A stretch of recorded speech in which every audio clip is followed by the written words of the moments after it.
Welcome back to T2B gallery. ఈ వీడియోలో upcoming OTT release movies గురించి తెలుసుకుందాం. పిండం ఫిబ్రవరి 2న ఆహాలో స్ట్రీమింగ్ అవుతుంది. సైంధవ్ ఫిబ్రవరి 3న అమెజాన్ ప్రైమ్లో స్ట్రీమింగ్ అవుతుంది.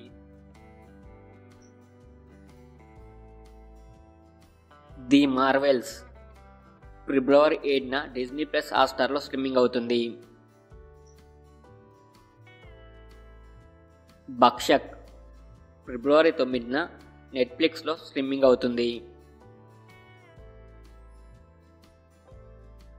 కిచ్డీ 2 ఫిబ్రవరి 9న జీ5లో స్ట్రీమింగ్ అవుతుంది. బబ్లిగమ్ ఫిబ్రవరి 9న ఆహాలో స్ట్రీమింగ్ అవుతుంది. సభానాయగన్ ఫిబ్రవరి 14న డిజ్నీ ప్లస్ హాట్‌స్టార్లో స్ట్రీమింగ్ అవుతుంది. భామా కలాపం 2 ఫిబ్రవరి 16న ఆహాలో స్ట్రీమింగ్ అవుతుంది. Thank you for watching T2B gallery.